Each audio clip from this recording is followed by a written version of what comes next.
I am the CTO of a company called Zetova, where we do data science as a service. We try to do predictive analysis with anything that has data, both in supply chain for public sector, private sector, healthcare, banking intelligence as well. But on the side, I'm also a founder of something called Africa Hackon. It's the first ever live hacking conference ever done in East and Central Africa, and also West Africa. We try to show people exactly how easily it is they can get compromised and ways they can actually get to protect themselves. And we also try to make sure we can actually educate people on that aspect. I've been a communications professional for over 15 years now. And I've always believed there's a huge opportunity within that space. Helping companies and people communicate better, helping executives in media training, building personal brands, storytelling. I think there's so much in that space, and it's a space I'm excited about. Most recently, I've been running a skincare business known as Care Botanics, and it was born out of a need. My older daughter has eczema, so we're constantly trying to find a solution. I'm the founder and CEO of RFH Healthcare. RFH Healthcare is a group of medical facilities in Nairobi. We have 8 branches in Nairobi: RFH Specialist Hospital, in Ruai Family Hospital, which is a maternity, one of the best maternity hospitals in Kenya today. RFH Ruaka, Kamaki's in Ruiru, Ngong, Nyayo Estate in Bakasi, Komarok, and Tala.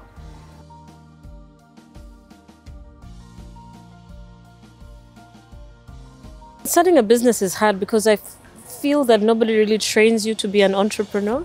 So you start off on, passion, and you have all these grand ideas, but then you realize there's so much more involved in building a business. So that was my biggest challenge, to start looking at our taxes, systems, payments, accounting, all of that. So, but with time and with, getting access to training, capacity building, we were able to transition the business now properly from an informal business run out of my kitchen and in my car boot to, to a structured business.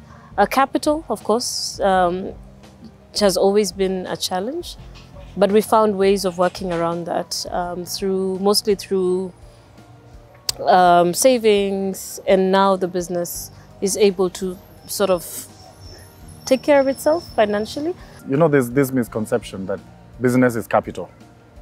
For me, I don't think that's what I subscribe for. Business is the idea. So I always say start with what you have. The dream was bigger. Our capitalization today is quite huge, but we didn't start with what we have today. I started with 300,000 Kenya shillings. That's about $3,000 US. Was a borrowing from my parents.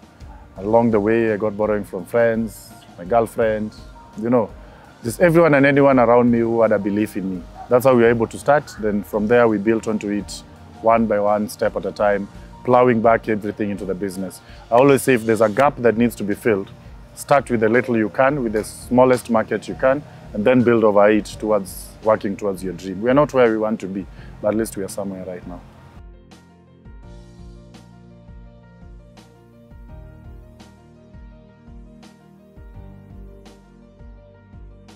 A lot of businesses that I've worked with usually don't know what kind of frameworks to actually work with. They don't know what kind of implementations they're supposed to actually put in place for their kind of solution, for the kind of business they run.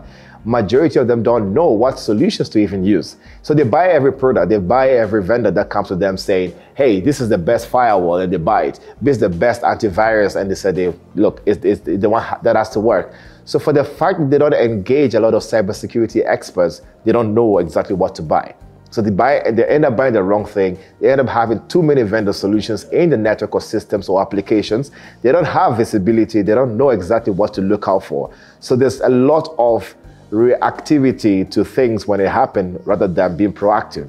So understanding the right frameworks, the right mindset or skill set to actually employ, and also understanding exactly what kind of tools and measures to put in place is becoming a very difficult conversation. A lot of people need to know how to package business. So how do you package a business? First of all, your books have to be in order. Do you put a record of accounts that's well? Do you do your bankings? Do you have a bank statement? Because historicals really showing the potential of the business, how it's starting and how it's growing. That's one thing most people don't do, because we start businesses you start like it's a personal thing. So you mix your personal expenditures with the business expenditure, personal income with the business. So you need to separate the two, pay yourself a salary from day one, whether it's 1,000 shillings or 2,000, and then just have a very proper accounting records keeping. There's something called corporate governance, most people don't know. You don't really need to let them sit at directors, but you can have a board of advisors who just guide you. Get industry knowledge, people who've been there before, just to tell you what people are looking for. Because there's a very straightforward checklist that any person who needs to give you money will look for. And that's where most startups fail. Because when they're given that checklist, you find these are things they could have done, but they just mix them everywhere. So yes, he has the information, but it's not packaged the way it's needed. Going through that is important, because then you know through the failures or through the times that you slipped a little bit, that how to do things. So I think failure has a part in it in anybody's career or business journey. And for me, it's many things, from branding, not paying attention to packaging. Remember this one time we created a new product which was supposed to be amazing, and we didn't go through the formulation phase the way we should have. So we ended up having to get rid of everything that we made. Which was a big loss, of course. So it's a lot of things. It's getting our formulations right, or knowing how to get the formulations right, working with the right formulators, branding. And I guess if I would start again, I'd really look at what the market wants, really be keen on what we want to drive from a communications perspective, and then use all of that, perhaps even a focus group, and to see which brand which brand identity will work.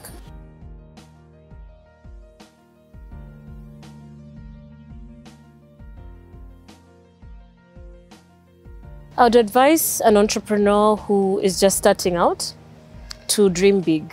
We just heard, I think one of the speakers from this conversation we've had today, that in other markets, let's say Nigeria, for instance, the difference between one of the big difference between their entrepreneurs in that space and us is that when they start a business, they think of Africa as a whole.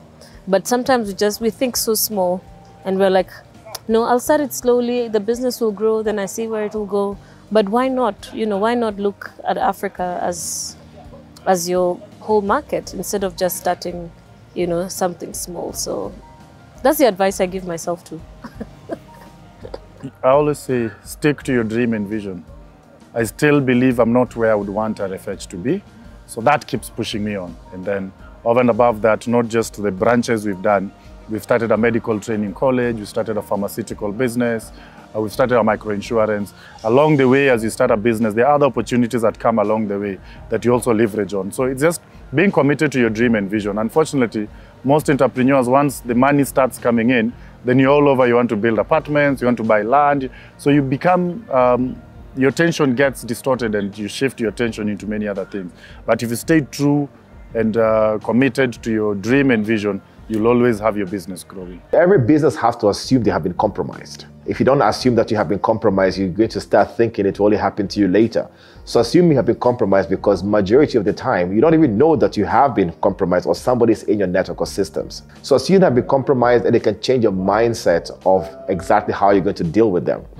A business need to put a plan in place. How are they going to deal with situations when it happens? When it comes to cybersecurity or cybersecurity attacks, for example, data leakages and the likes. They need to have the right team in-house or outsource it if they can't do that.